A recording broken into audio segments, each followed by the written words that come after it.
You guys are brothers, right? Yeah. As kids, what was life like growing up? I have a lot of bad memories. We got robbed 2 summers ago. There was a boy that got caught on fire that was from our school. One of the kids who got shot the other day. 5 times. Pretty jacked up. I'm Crystal Rice. I am the Youth Service Director at Whatsoever Community Center. It's a small nonprofit, so you kind of do a little bit of everything. Most of the kids, most of them are low income. Some families are not as supportive. I'm very fortunate because the families I work with kind of adopt me. I get to be part of their kids growing up. It's fun. We play basketball, get on the computers. Like they pull off so many things there. Like when you want to put a project together and you want to travel somewhere, we do it. For all that they've been through in their home life, they have really come out with a pretty good head on their shoulders. I think a lot has changed. I fit in for once. United Way plays a huge part in the center. Obviously, a big part is funding, but it's not just funding. It's a lot of the programs that they offer. They provide support and support the infrastructure so that we could be a better organization. I know it wouldn't be the same without them.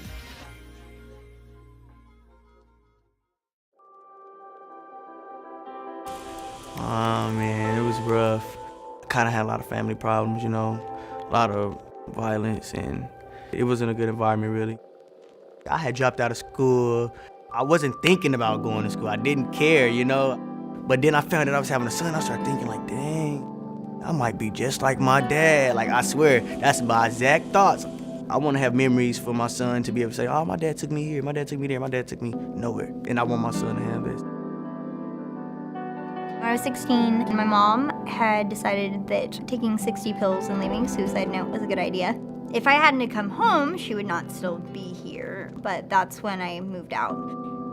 I don't want to let my past bring me down because it'll make things in the future harder. So if I keep a positive outlook on everything, then I'm more likely to take whatever comes at me in a more positive light. My son's mom, her cousin, he was in Project Rise too. He told me about the program. You study and you take the test and you get better. We've done finance classes at school, but they did a really good job of applying it to real life. You don't get that often. You don't really get people that actually sincerely want to help you, They're not reaching their hand out asking me for anything. They're actually reaching their hand out trying to give me, So I really appreciate that. I'm grateful for that.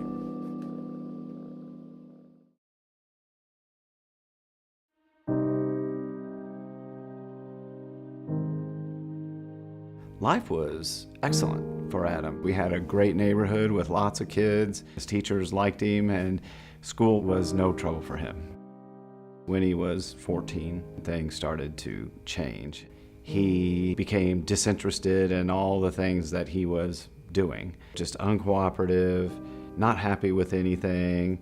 Anytime we would confront him, nothing worked. He didn't even make it through his freshman year of high school.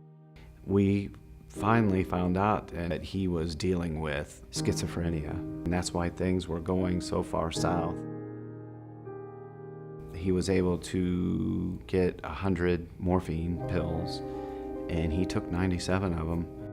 The first doctor we talked to in the emergency room, they just said he wasn't going to make it. My wife Heidi and I, we made a really tough decision to pull him off of life support. 1 hour went by and 2 hours went by, and day 2 came and he was still breathing, and they decided to move him out of ICU. He just came roaring back. It was a complete miracle. Adam got the help that he needed. Marcy works for United Way. She is an incredible resource. She sent all the information exactly how I needed.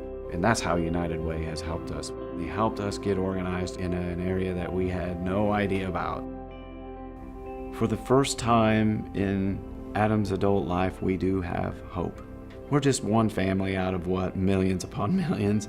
But for our world, it's an exciting world. We're all excited for the future. It's a beautiful thing.